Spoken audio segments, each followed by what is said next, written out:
It's Shannon. Hello, and welcome to with Shannon Live. It's Shannon. Because you don't know how it's going to turn out. It's Shannon. It's Shannon. My kids empowered me to get out. What's going on with this remote learning in the midst of COVID? Working for different elected officials, learning and understanding how to put the community first.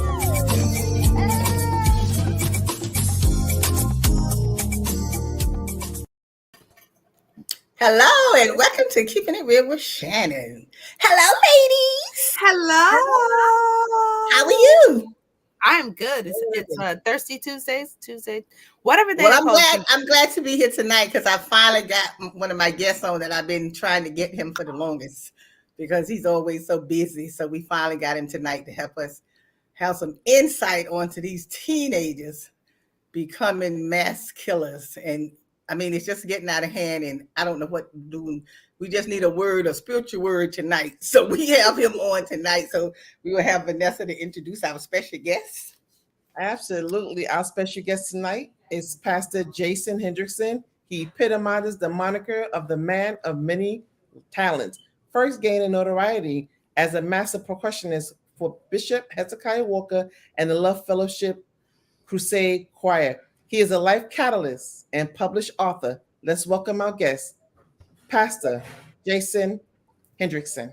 Hey, hey, what's up, y'all? How y'all doing? How are you?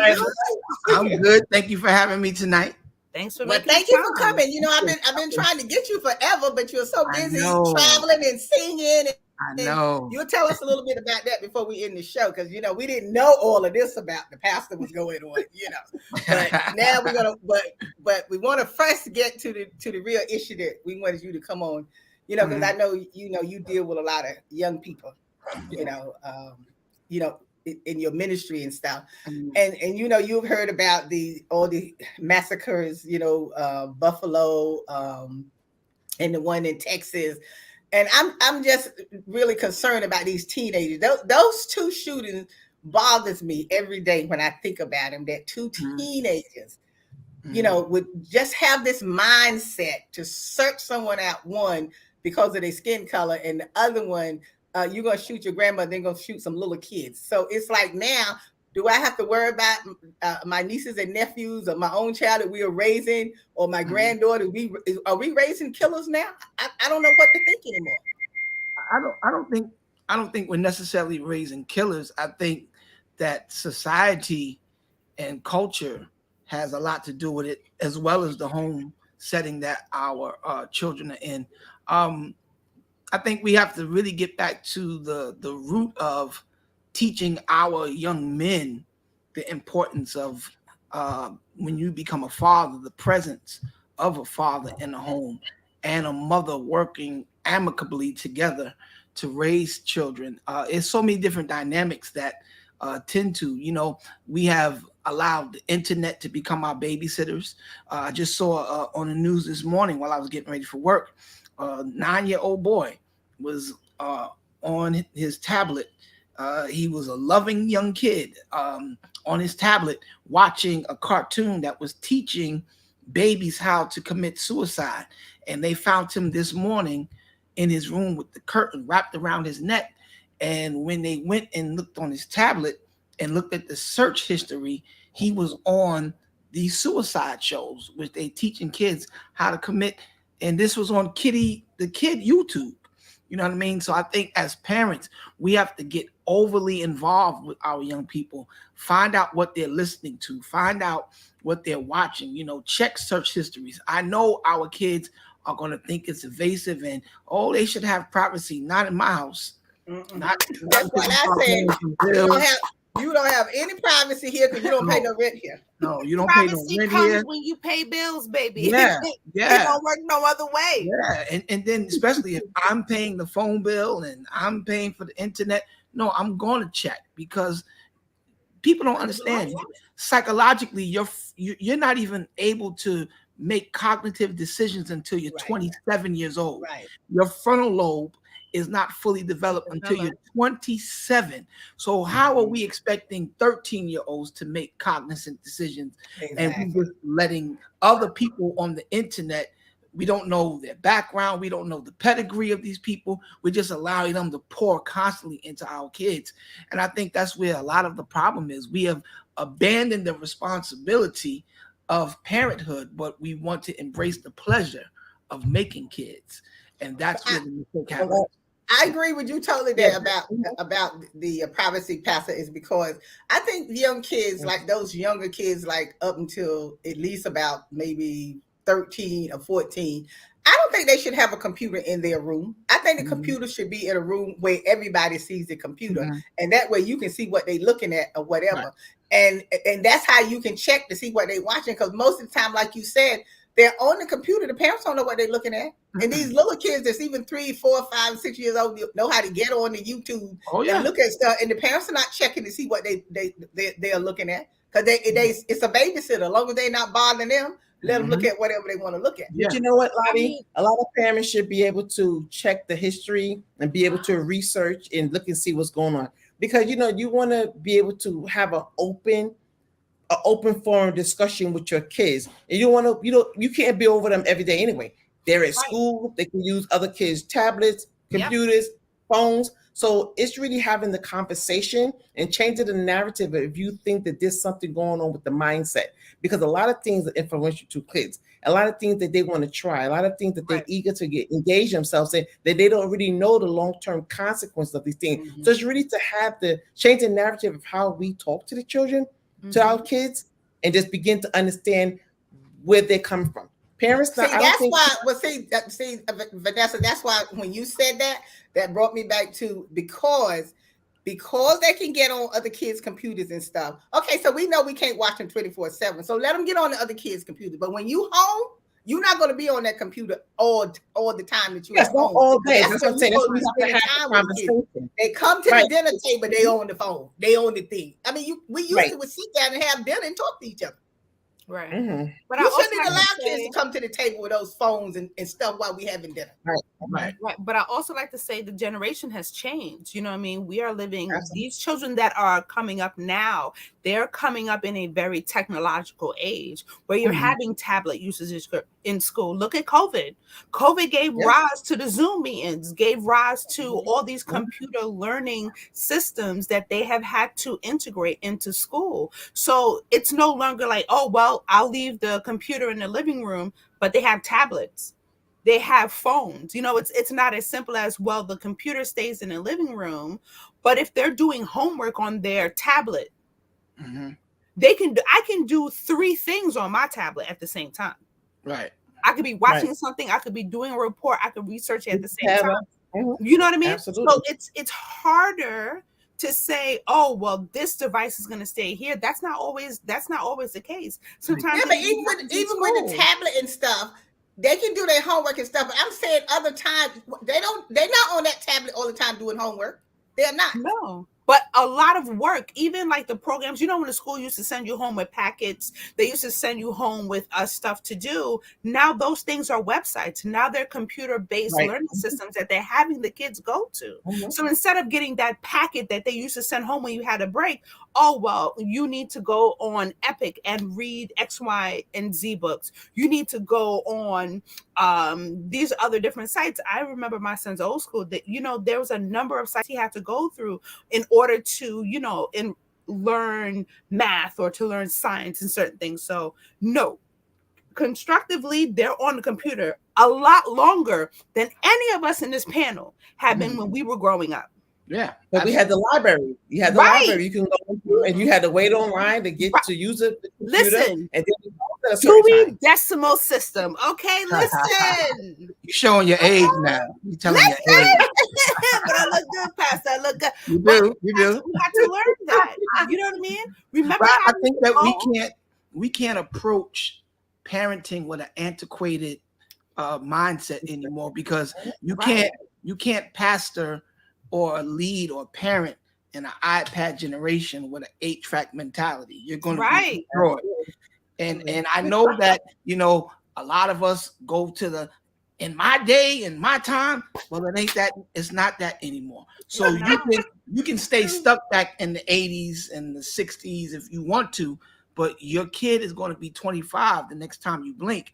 And you have to, because here's the thing that we don't address. A lot of parents are experiencing burnout. They're burnt out because they have to try to assist with homework that they don't understand. The math that these kids are doing, I have no clue of what it is. And I used to be a math teacher. Yeah, and I got my bachelor's degree. You know what I mean? Okay. So I'm like, yo, I don't know when my I caught myself trying to check my grandson's homework. I'm like, yo, in my mind, I'm pretending to him like I know what I'm talking about. I'm like, Lord, please don't go with my answers. You better go with yours. Go with yours. I remember looking at my son's homework.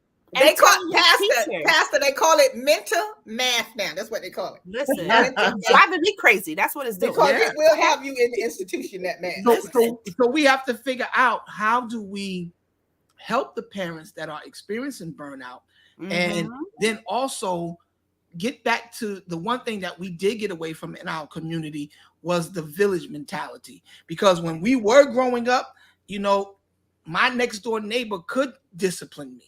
She could say something to me, and I would respond to her as if it was my mom. Right. It takes a village to beat a child. Yeah, we don't have that anymore, because now, like we was talking backstage, most parents are afraid of their kids, and kids now will curse their parents out, even put hands on their parents, and this is unheard of. I tell all my kids, the day you do that is the day you're gonna see a side of me that you never saw before. Exactly. And then you got to get out, because if you that bold, you're an adult.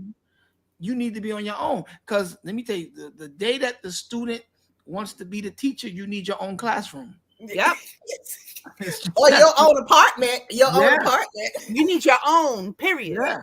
But that's the thing. Parents are allowing the kids to talk back to them. I'm telling you, I can't get that little boy out of my head when I was at the Board of Ed, when we was having a meeting and the parent was talking about him, and he turned to look at her and tell her to shut the F up. Yeah. I was waiting for his teeth to fall on the floor. Yeah. Okay. Lottie, wait, we got to go to commercial. We need a break. No, we're not ready for commercial. She didn't say commercial yet. we still talking until we go to commercial.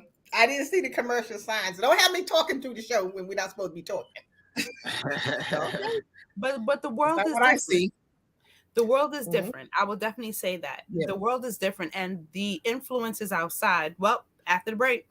Now we see it. Okay, we'll be right back. We'll take a break. We'll be right back. It's Shannon. It's Shannon. Dear moms and dads, what you have achieved here today is going to help us and our futures. It is why we are coming up on stage to collect your diplomas. You know it's true. Mom, love you always. Everything I do. When you graduate, they graduate.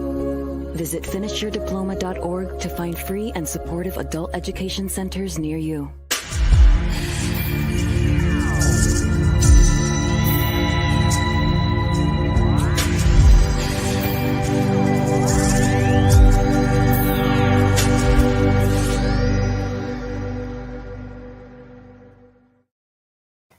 Hi, we're back. If you're just joining us, our special guest is Pastor Jason Henderson.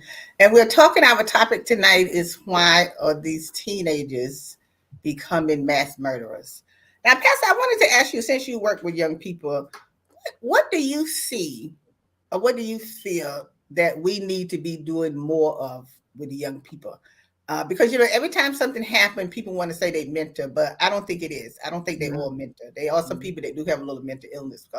We all have a little bit of that in all of us. But when somebody does something as tragic as, killing someone at that young age, what do you see that could, what do you think could bring them to this point? It's a lot of things. It could be a lot of trauma from their childhood that they haven't unpacked yet. And I also think that we have made so much what should be cultural and sport taboo in our country. And especially in our community, the first time that a lot of us were introduced to guns was through gun violence.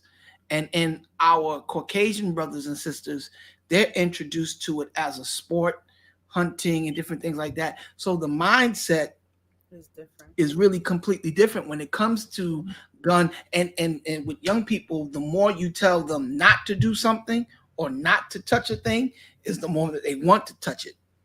So I think that if we kind of rearrange the way that we approach things like guns and different things like that, and we really got to get some type of programming going in our community where this stuff becomes sports instead of violence, because it's not guns that are killing people. It's people, bad people with guns and people that don't know how to shoot. If you look in our community, these young boys are out there shooting, holding guns like this. That's not how you shoot. When you go to the range, they teach you how to properly hold a gun, and it doesn't become such a act of ecstasy to shoot someone. And we have to teach our young people how to talk again and communicate. And it's just a lot of unpacking that we have to do. But everything now, it's like the law is working against us in a way, because when I was coming up, my parents could discipline me. Now if you discipline your kids, you get locked up. But somebody that shoots somebody will get taken to the precinct and be out in 2 hours. Right. So the whole system is just broken to me. Right. And I'm like, man, we have so much work to do. And I do believe that we need, tougher penalties for the people, because that's a deterrent too. Because a lot of young people are shooting people now because they see their friends shooting people and back on the street in a week. Exactly. When I was growing up, and the rest of them, yeah, because when I was the whole legislative branch, you get right, but I agree with gun. You got a year per bullet, and you were doing a stretch, and that was 3. deterrent. Yeah, it was 3 years per bullet. Yeah, and but you know what, too? Not like that anymore. Yeah, but when we talk about the system, I think the system is working how it's been designed to work. And I understand, I agree with the tougher gun laws, but the thing is, we have to be able to give people equitable representation when they are being prosecuted, because you got the police, you got the judicial, and you got a correction. And that the disparate treatment with the judicial system is inequitable. Absolutely.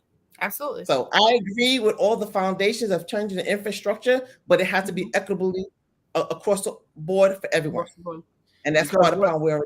Because what a lot of people don't know, the judge, the district attorney, police department, court clerks, even the lawyers, they all work together.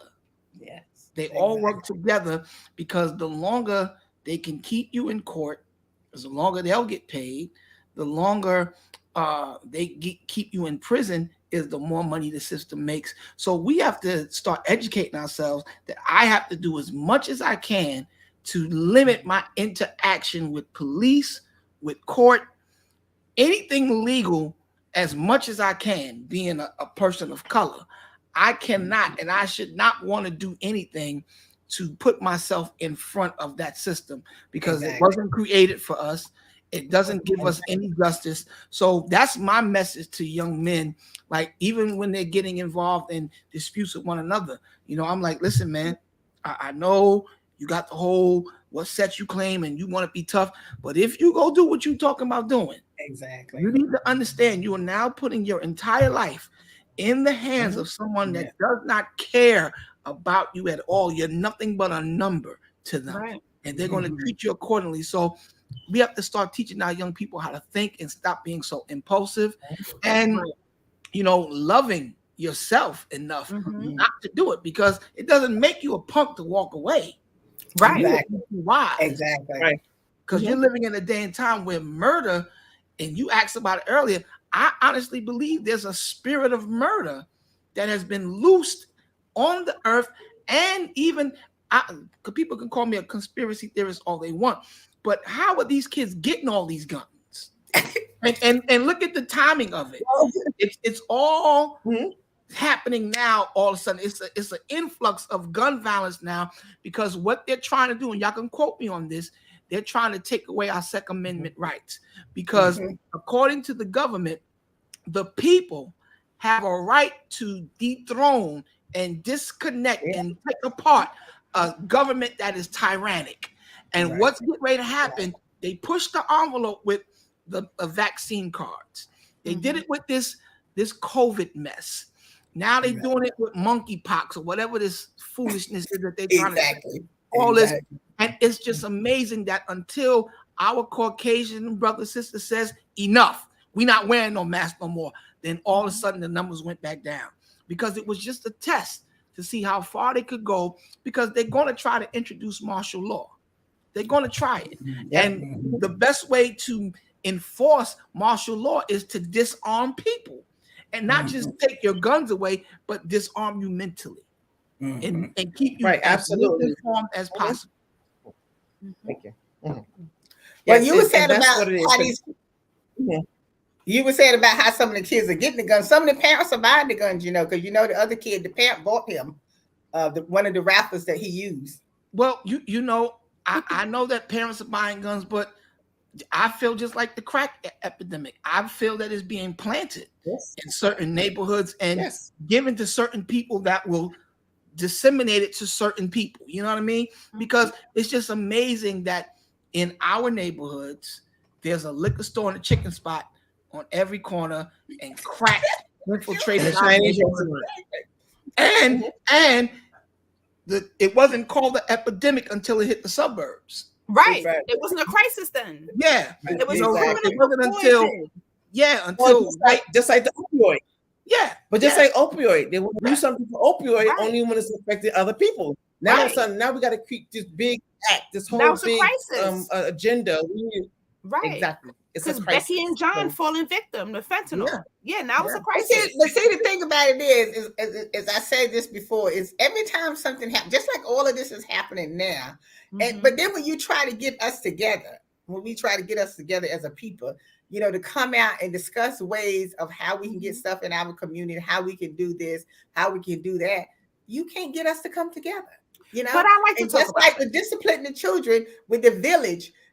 You looking out for someone's child, and they're gonna turn around and tell you of like, well, why are you in the business? Why are you saying something to my child rather than allow me to discipline your child? I'm not hitting your child by discipline, but I can say something to them if I see them doing something wrong. So now, if I don't say anything to them and they get hurt, then you looking at me say, oh, well, you was there and you didn't do anything. Because here's the thing. Sometimes, like you say, we're in a different era. You got to fall back, because now you put yourself in harm's way of getting hurt, because they have no respect at this level. They can't appreciate someone stepping in here. And sometimes you just gotta let things lie where they go and fall back. Fall where it falls. Because always the innocent people is getting hurt. Right. Because you gotta think about it. I mean, I know you old school. Right, I know you old school, and that's how it works, and that's how it should work. And today it should continue, but different. It's a total different beast. Yeah, the air is different. But what I'm saying, the environment. I mean, if somebody's shooting at each other, I'm not going to get in between them. But I mean, if they arguing and carrying on, and I see we understand that, but sometimes but sometimes because even when I see young men on the street, right, and they can be talking to each other of whatever. And, I hear them calling, their girlfriends or whoever they talking about, hoes and bitches, my bitch this, my bitch that. I say something to them. I said something to a group of young men. I said, who are you talking about? I was passing by them and I just stopped. I'm like, who are you talking about? Who you calling a bitch? And that's just the way we talk. We talking about our girlfriend. I said, but you have to understand, if you talking about your girlfriend like that, you talking about your own mother, because she's a woman too. You shouldn't be calling your girlfriend no bitch or whatever. Why you just can't call her name? Because his mama called her and her homegirls bitches. Exactly. Right, but you intervene when there's a civil conversation upon young men. If you intervene and they're at the climax of a conversation, it's going to be a different response. It's going to be a Well, you different know what? response. Well, you know, I guess God is looking out for me because when I see them, I say something to them, but I don't say nothing in no negative way. I look at them Right. and I say, you know what? Y'all are too good looking to be standing out here on the corner talking about women like that. You don't do that because someday you're going to have a wife. Someday you're going to have children. That's how I talk to them. I don't talk to them down in any kind of way. Just like the ones that used to walk around with their pants down to their knees. You know, I would tell them, young man, look how handsome you are. You need to pull them pants up. Okay? You need to pull them Right. up. But the world is different. People are becoming grandmothers in their 30s and their 40s. Yeah. My grandmother was an It's having- actual grandmother. She was knitting. Baking Grandmas are in the club with their Grandma daughters. in the club. Grandma in Yeah, the club. turned up. That's what I said. The mothers are hanging out with the daughters in the club drinking and Right. carrying You don't on, know and I'm who's like, who. you Right. drink with So them. when don't you know say who's who. where did they learn how to call each other bitches and hoes? That's what they see their mother and their grandmother doing. Hey bitch, what you doing? Yeah. Yep. Ho, you better stop That's like- playing. That's how That's they like talk the to each culture. other. That's like the acceptable culture that's out there that Yes. they're running. That's like saying, hey girl, hey bitch.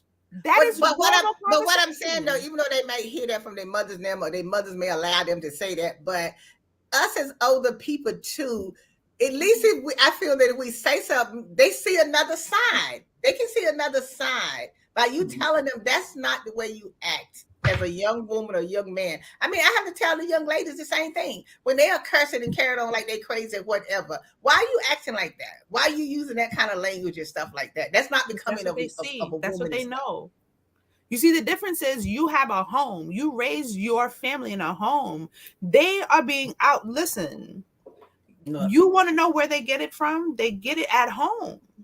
They get it I from know they get it at people home. they Well, see. we're not gonna solve the problem now No, on this well, part you of know, the we can talk show. about it. So we're gonna conclude this part of the show, and I hope watching you have enjoyed the show and enjoyed Pastor Jason for bringing us some kind of clarity here as to what's going on in the world. And he's gonna stick around for our after show. So we want to thank you for joining us this evening. And as always, we'll see you next time. It's Shannon. Today's show is sponsored by Abu's Bakery. If you have a sweet tooth, stop by Abu's Bakery for some delicious cakes and pies. Do you like beautiful pictures for your home or your office? Then stop by Stage Rock Gallery. They have a large selection of pictures from around the world. It's Shannon. It's Shannon. It's Shannon. It's Shannon. It's Shannon. Keeping it real.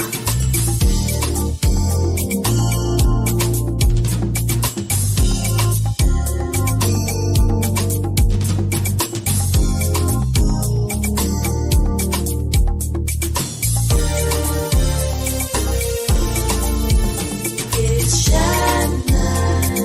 It's Shannon. It's Shannon. Hi, I hope you stuck around for our after show. Our guest is Pastor Jason Henderson. Pastor, when we was talking earlier and coming back now, I'm still hopping on these teenagers. Now, in your dealing with teenagers with the ministry, and not necessarily even in the ministry, just in the community or whatever, do you really feel that there's not enough programs out there for young people? Because I mean, there's a lot of stuff out there for young people. I just feel that it's not, they don't search it out to find things to put their kids in or get them involved in things. It's really not a lot of programs. A lot, like I was the director at the PAL over in Bed-Stuy, and it got defunded. It got shut down. And I used to have all the gangsters from Gates Avenue in my program. And I was one of the only people in the neighborhood that they would listen to. I have them in there playing basketball, shooting pool. And I made it mandatory that we did something called Power Talk, because a lot of these kids don't have anybody they can talk to. And it's not a safe space for them to be honest. And that's the thing that we have to get back to creating too, because we're so used to being dictators when it comes to our children. And that worked in the 60s and the 70s and the 80s. That's not working anymore. You know, you can't tell a kid, you're going to do it because I said, and that's the bottom line. They're going to challenge you because that's the culture and that's the atmosphere that they're living in. That's the world that they're living in because it's free speech and, you know, I have a right to say something. It's a different mentality. So you have to kind of realign your thinking when it comes to interacting with young people and let them know, number one, that you matter, that I want to hear your opinion, and I'm presenting myself not as a dictator, but someone that has more experience than you, and I'm willing to pour my experience into you so that you can avoid the same mistakes that I've made. Because if you come at them any other way, that's out the window. It does not work, and you're going to be embarrassed, and you might even get punched in your face with these kids. So then what? So could you just give me a couple of programs you think we should start, you know, to, you know, get our young people more involved, particularly our young males, Boxing, and how karate. as a community that we get these programs in our community? Well, we need more 501c3 organizations that will tap into the discretionary funds that are available in our community. There are millions of dollars that Eric Adams has to give away by law. He has to get rid of the money. But what happens in our community, because I used to be a contract manager for the Department of Youth and Community Development. So I ran 28 runaway and homeless shelters, drop-off centers, and till houses, which is transitional living homes for the young people. And what happened is a lot of times when our community would get funded, they would fill out the RFP, the request for proposal, get the money. I would have to go out and make sure that you are spending the money on what you're supposed to spend it on. People are buying cars with the money, you know, going on vacation with the money. Our community, we need to start putting in front the businesses and the people of color that are operating at a high level of integrity. Unfortunately, what gets pushed to the forefront is the more negative you are, the more ignorant you are, the more stupid your music is, the more degrading your music is. That's what's going to number one, because the system understands the power of perception. They understand that if we ever allow these people to really tap into their greatness, for them to really understand that they're kings and queens, that they come from a royal priesthood, they are going to be so powerful, we're not going to be able to do anything with them. So we got to wake up as a community and understand nobody else is going to do it for us. We have to do it ourselves, and we have to be integral in our business.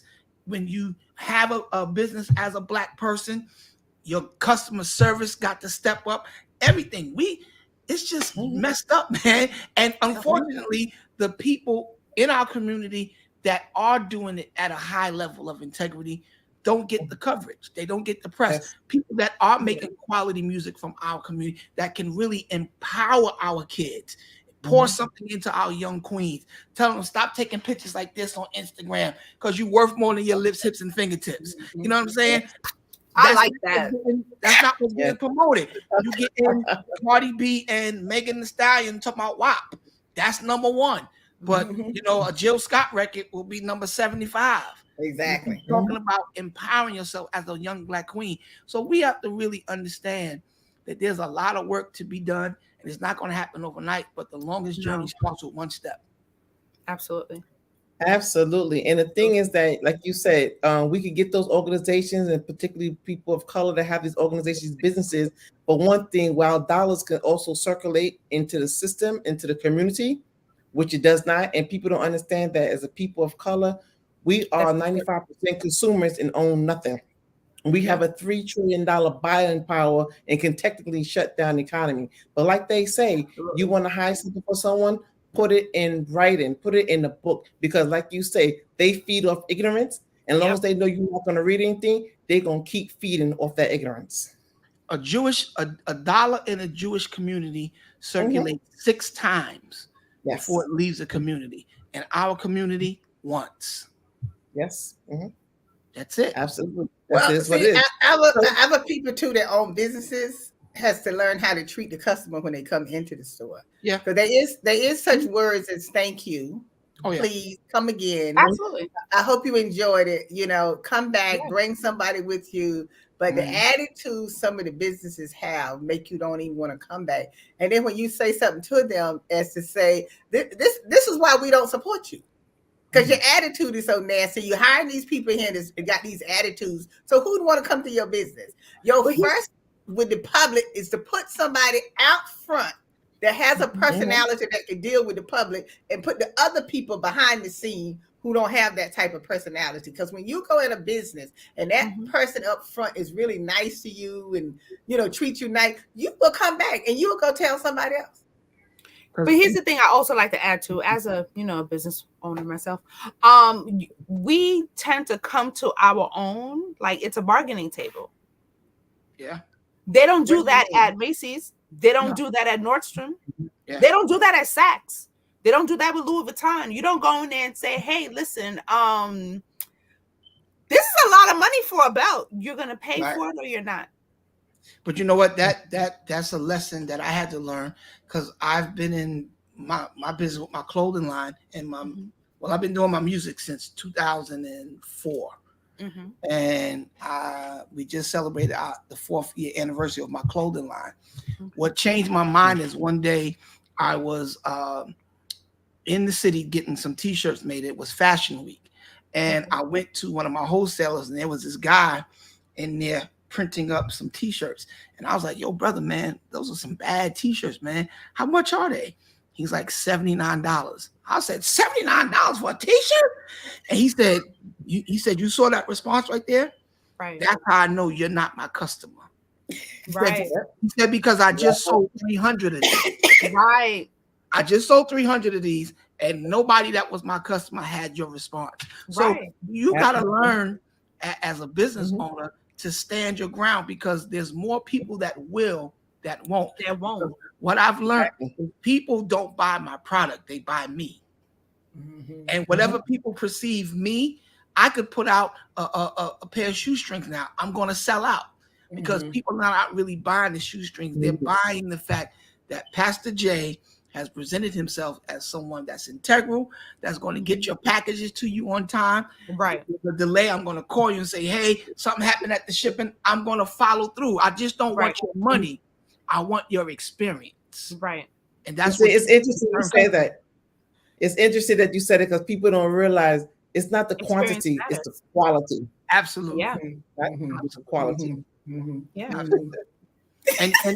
And what we're experiencing, guys, because I have to say this before we get off, is really the unveiling of the Word of God. So we can do a lot of planning, a lot of strategizing, but I hate to say it. This is what's supposed to be happening. And it's disheartening because these are the signs that the time is coming to an end, where you have sons turning on fathers, daughters turning on mothers, where there's wars and rumors of war. These are all the things that God told us in his word, that when you see these things, know that my second coming is at hand. And we can do all this planning we want to, but at the end of the day, my job as a spiritual leader is to sound the alarm and tell people, listen, you better get right with God. You better get right with God, because I would rather have God and not need him than to need him and not have him. Exactly. Period. Amen to that. But people don't see that. They don't believe that. If you tell them that, they don't believe that. All they gotta do is watch the news. You know what I tell them? Like, y'all better get ready because it's coming to an end soon. Why are you saying stuff like that? How do you don't see it's coming? Yeah. The days are getting shorter. Your days are getting shorter. Yeah. And that's why I tell people, you better watch how you treat people. You better watch how you treat people, because it might not come to you. It'll come to your children. It'll come to your family. But when you do things to other people, you are not leaving here without payment. See, we don't have to do revenge now. See, I used to believe in doing revenge. If you did something to me, I get back at you. But it took me a while to get to I mean, I was when I was a little bit younger, Pastor. That was when I've been. I just playing. But in my old age now, my maturity, I had to. When I started reading the Bible a little bit more, I had to understand that I don't have to do the revenge. No, All you I don't. got to do is just sit back and Yeah. wait. And see, when I don't say anything, when Yeah. people figure, oh, you always mouthing off you and you don't say, I say, I don't have to say anything now because No. I know what's going to happen. All I got to do is sit back and wait. Life is a round table. Everybody gets Exactly. a turn. What Everybody goes around Comes around. and you better believe it happens. But people don't believe things gonna happen to them. They don't. People are selfish. Right. They don't want to help each other. Like I say, if somebody's in need and they need help, that's what we supposed to do. To do. All day. When the pandemic hit and people needed food and stuff like that, you got your little stimulus check. You really didn't need it. How come you didn't go buy some food for your neighbors or buy some food for someone that you know or that had a family that needed, some groceries or something like that? Right. Or why should I do that? This is my stimulus check. Agreed. I took my stimulus check and I fed the staff at the hospital down on Rutland, Jewish center on Rutland. I fed the 5th floor staff in intensive care because my girlfriend was telling me how depressed they were because every 7 minutes somebody was dying. That's when they was loading the bodies on the truck. So I said, well, would y'all like lunch? Ask your supervisor, can you have lunch? She says, yes. I called the caterer, had the caterer to send the food there to serve 50 people. I could have kept my little stimulus money, but I wasn't starving. I wasn't missing anything. And I thank God that I wasn't missing anything because he had blessed me. So I didn't have a problem buying something and giving. I'm not like that. Because I feel this way. I have never seen anyone die and they had money in their casket. No. I've never seen that. Absolutely. So if you think you can take all of this stuff with you, all well and good. I've been doing funerals for 21 years. I've never seen it either. Okay. This is what I'm saying. So people want to hold on to all their money. They don't want to make no donations to anything. You ask somebody for $25 to donate somewhere, they having a fit. You are not taking this money with you. And if you can help somebody else, that's what you Do it. And that's what I plan on doing until I leave here. I mean, I ain't rich. I ain't got no money and all that kind of stuff, but I share what I do have or whatever. And helping people is not just financial. You sharing your wisdom, your experience. Exactly. Absolutely. Because a lot of people don't understand there's only one shortcut to success. That's mentorship. Finding somebody that's been where you want to go and allowing yourself to open up so they can pour into you. So that's a way of giving back as well. So share your experiences with people. Talk to those that will listen, because a lot of times we spend time chasing the people that reject us and ignore the people that are willing to listen to us. Yeah. So, Yeah. But Pastor, I want to ask you something while we're on the after show. Do you only mentor the youth? Do you focus on the parents and adults in terms of how they need to get themselves together in order to raise their child? Absolutely. I just became a certified life coach. So I counsel and coach everybody, all ages, all colors. It doesn't matter, male, female. I've been fortunate enough to be able to live a life that has granted me a lot of life experience coupled with education. So I'm pretty good at what I do. So, I pat myself on the back. So I can help you if the person wants to be helped. I don't know it all. And what I don't know, I guarantee you I know somebody that does know it. So, Well, Pastor, we know you have to go, and we certainly appreciate you coming on. But just take 30 seconds and tell us about your song, your new song you putting out. Also, I understand you a taster now, so I don't know if it means catering or something. Somalian. I got a brand new song. I got to give a shout out to my team. We just hit #1 on the charts with my last single, My Long, and we got the #1 song in gospel. Thank God for that. And now we just put out another single called Another Chance. And I wrote this song in the heat of the pandemic because for me as a pastor, I was losing people every day. Right. Like my co-laborers, I stopped counting at 45 pastors that I know that died during this. One of them was my best friend, Bishop Zebedee Doughton. So I wrote this song because it really is something that everybody can relate to. The fact that you got up this morning is you have another chance. You have another chance to get it right, to do all that stuff. So it's an exclusive link that you get it from. It's jasonlhendrickson.bandcamp.com. You get that there. And I started a gourmet dessert line about 2 years ago. I was sitting in a restaurant and they brought me the dessert menu. It was a spot called Sally's, and all they had on it was rum cake. I was like, man, you got to get some of my banana pudding.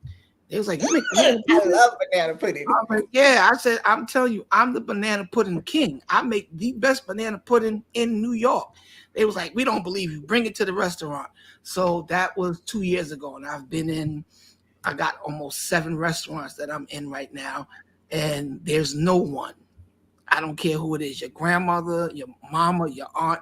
None of them want no smoke with me when it comes to that banana. Listen, talk that Well, smack. how do Jason. we get some of this banana pudding? How do we get some of this banana You pudding? can go right to Sally's, 151 Tompkins Cool, Avenue, the yes. corner of Willoughby, or you can inbox me, and I do personal orders.